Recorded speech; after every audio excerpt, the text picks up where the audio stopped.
에베소서 1장 5절에서 6절 말씀 함께 읽겠습니다. 시작. 그 기쁘신 뜻대로 우리를 예정하사 예수 그리스도로 말미암아 자기의 아들들이 되게 하셨으니 이는 그가 사랑하시는 자 안에서 우리에게 거둬주시는 바 그의 은혜의 영광을 찬송하게 하려는 것이라. 아멘. 어린이들은 궁금한 게 참 많은데 신앙생활 할 때도 마찬가지인 것 같습니다.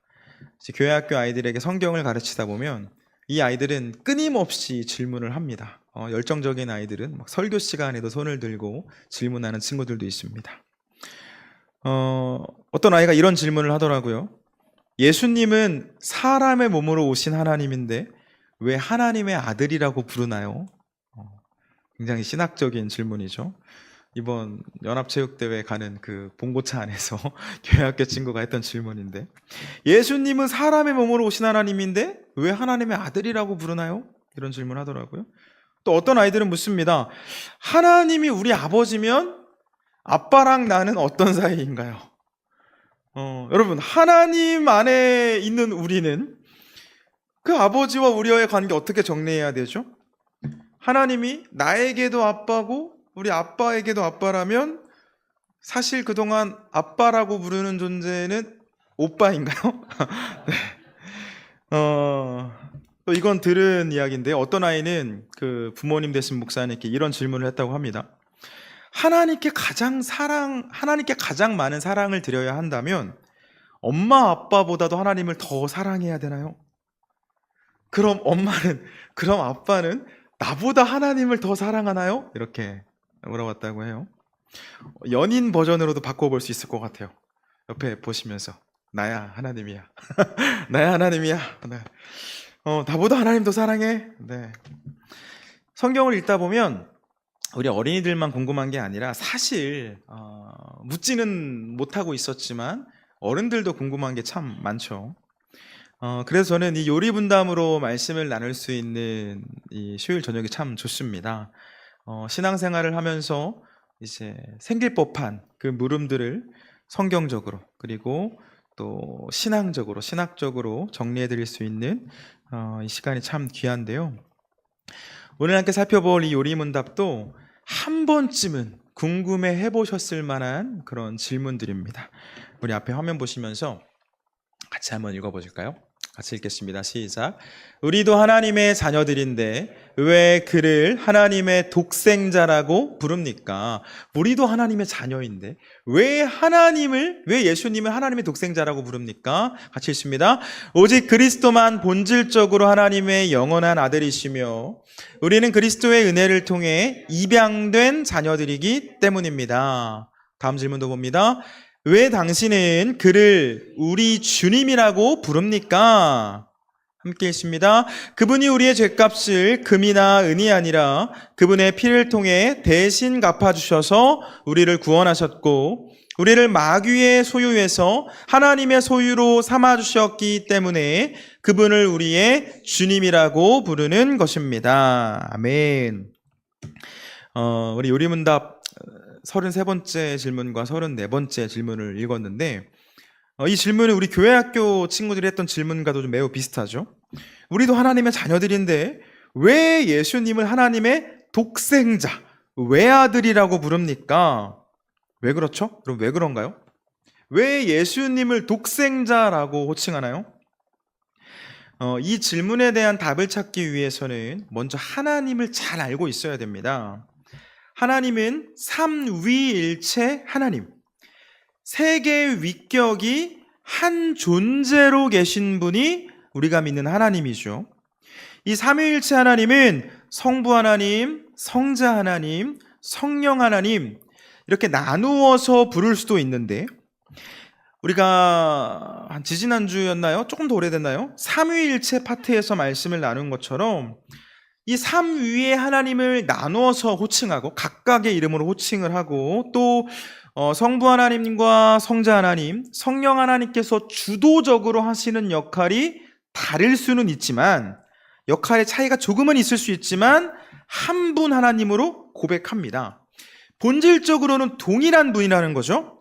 그런데 이 삶 위의 관계 안에서 성자 하나님께서는 곧 이 땅에 사람의 몸으로 오신 그 하나님, 이 예수님께서는 성부 하나님을 향해 아버지라고 호칭을 했기 때문에, 아버지라 불렀기 때문에 이 삶 위의 관계 안에서 성자 하나님은 성부 하나님의 아들이라고 우리는 이해합니다. 그러면 하나님이 그런 존재라면 우리는 어떤 존재입니까? 우리는 하나님께서 창조하신 창조물이죠. 아버지와 자녀 사이보다는 하나님의 작품이다라는 말씀입니다. 그런데 우리는 그 하나님의 형상으로, 하나님께서는 당신의 형상으로 우리 사람을 창조하셨지만 하나님을 배신하고 거역해서 죄인이 되었기 때문에 감히 자녀가 될 수 없는, 하나님을 아버지라고 부를 수 없는 존재가 되기도 했죠. 그러나 예수님을 통해 우리의 죄를 다 씻어주셨고, 나아가 모든 죄를 용서받은 우리를 양자로 삼아주셨기 때문에 우리는 하나님을 향해 아버지라고 부를 수 있게 되었습니다. 우리 본문으로 읽었던 말씀 중에 5절 말씀만 한 번 더 보겠습니다. 5절 같이 읽습니다. 시작.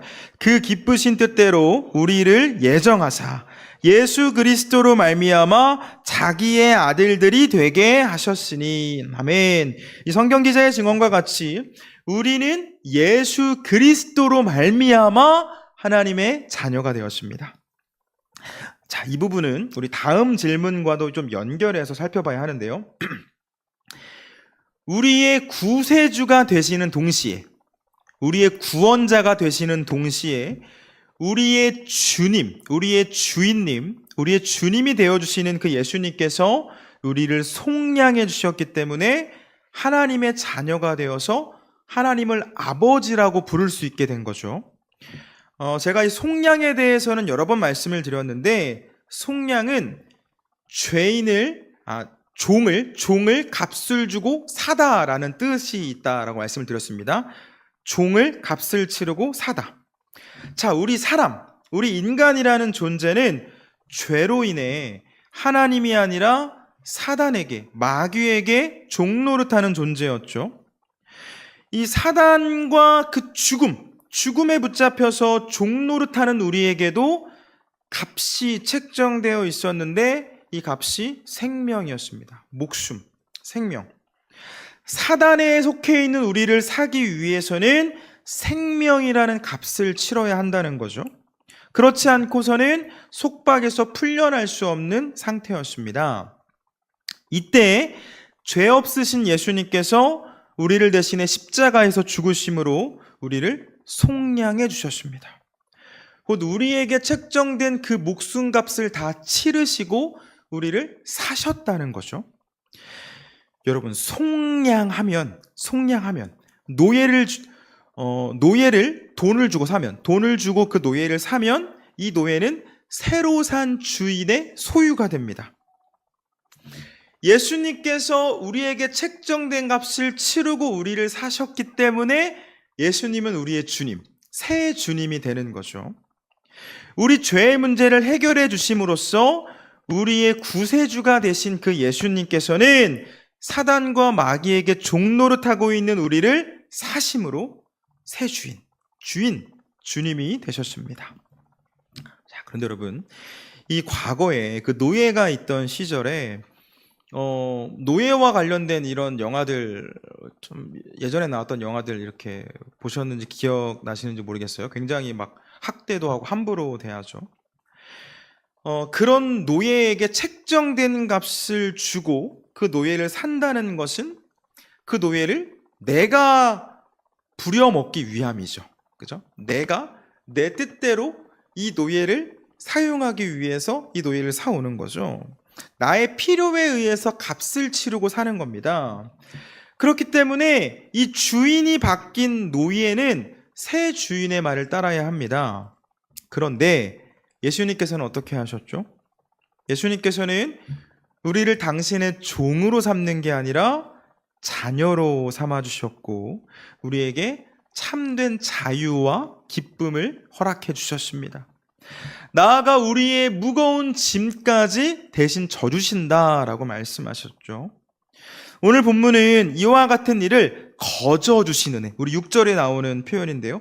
거저주신 은혜라고 표현하고 있습니다. 공짜로 주셨다는 겁니다. 죄와 사단에게 종노릇하고 있는 우리를 사셔서 하나님의 자녀로 살아가게 하셨습니다. 할렐루야. 자, 그렇다면 여러분, 하나님께서 우리를 어떻게 속량해 주셨습니까? 우리를 사시기 위해 은과 금을 내셨나요? 그렇지 않죠. 우리가 살아가고 있는 지금 이 시대는, 이 세상은 돈으로 모든 것을 해결하려고 하는 시대입니다. 결혼을 하고 가정을 이루기 위해서는 돈이 필요하다라고 이야기를 하는데, 결혼뿐만이 아니죠. 정치, 사업, 다른 사람들과 교제를 하는 것, 모든 것에 있어서 돈이 필요합니다. 그래서 아이부터 어른까지 돈 하면서 살아가죠. 그런데 이 돈으로는 절대로 해결할 수 없는 문제가 있습니다. 바로 생명의 문제이죠. 생명은 돈으로 살 수가 없습니다. 그런데 여러분, 우리의 문제가 무엇이었습니까? 생명이 문제였죠. 우리에게 책정된 값은 생명이었고, 하나님께서는 그런 우리를 사시기 위해, 우리의 문제를 해결하시기 위해 은과 금을 내어놓으신 게 아니라 이 땅에 우리와 같은 사람의 몸으로 오셔서 십자가를 지시고 피를 흘리심으로 우리를 대신하여 죽어주셨습니다. 당신이 죽으심으로 우리에게 생명, 이 영원한 생명을 허락하셨다라는 거죠. 여러분, 기억하시길 바랍니다. 우리는 주님의 종입니다. 여러분, 우리 주님의 종입니다. 그런데 이 주인이 바뀐 종을 새 주인이신 하나님께서는 자녀로 삼아주셨습니다. 주님은 우리를 결코 노예처럼 다루지 않으셨습니다. 주님은 우리에게 당신의 멍에를 매라 라고 말씀하셨지만, 여러분, 우리가 주님의 멍에를 매야 하는 이유는, 다시 말해서 우리가 주님의 종으로 살아가야 하는 이유는 우리 몸과 마음에 쉼을 얻기 위함입니다. 우리 마태복음 말씀 좀 찾아볼까요? 마태복음 11장입니다. 마태복음 11장 28절에서 30절까지. 마태복음 11장 28절에서 30절까지 같이 읽겠습니다. 시작.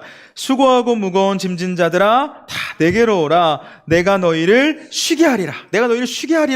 읽습니다. 나는 마음이 온유하고 겸손하니 나의 멍에를 메고, 나에게 종노릇하라는 거죠. 내게 배우라. 그리하면 너희 마음의 쉼을 얻으리니 이는 내 멍에는 쉽고 내 짐은 가벼움이라 하시니라. 아멘. 주님께서 말씀하십니다. 사단에게 종노릇하던 너희를 내가 샀다. 그러니 이제는 사단의 멍에가 아니라, 마귀의 멍에가 아니라 나의 멍에를 메라. 나의 종이 되라. 내가 주는 멍에는 쉽고 가벼우며 너희를 참된 안식으로 인도해 줄 것이다. 사랑하는 여러분, 이 종이라는 단어가 듣기 싫을 수 있습니다. 종이 된다는데 좋아할 사람이 어디 있겠습니까? 나에게 주권이 있는데, 내 삶의 주인은 나라고 생각하며 살아왔는데, 예수님을 섬기라고 하면서 그 주님께서 주시는 말씀에 순종하라고 하면 거부감이 들 수도 있겠죠. 세상의 가르침이 아니라 성경의 말씀을 따라서 살고, 이웃 사랑하며 또 하나님의 나라를 위해 시간과 노력을 쓰면서 헌신하는 삶이 매력적이지 않게 느껴질 수 있습니다. 그런데 여러분, 하나님께서는 우리를 우리가 알고 있는 그 이미지의 종과 같이, 그 이전의 종들과 같이 우리를 부려먹는 게 아니라, 우리를 노예로 삼는 게 아니라 종된 우리를 자녀로 삼아주셨습니다. 양자라고는 하지만 상속권을 주셨죠. 당신의 나라를, 영원한 하나님의 나라를 우리에게 주신다라고 약속해 주셨습니다. 끝이 아니죠. 은혜와 의의 선물을 넘치게 받는 자들은 한 분 예수 그리스도를 통하여 생명 안에서 왕노릇하리로다.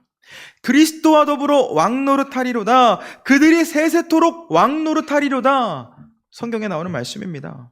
당신의 나라에서 영원토록 왕노릇하게 될 것을 말씀하십니다. 할렐루야. 여러분, 말씀 정리하겠습니다.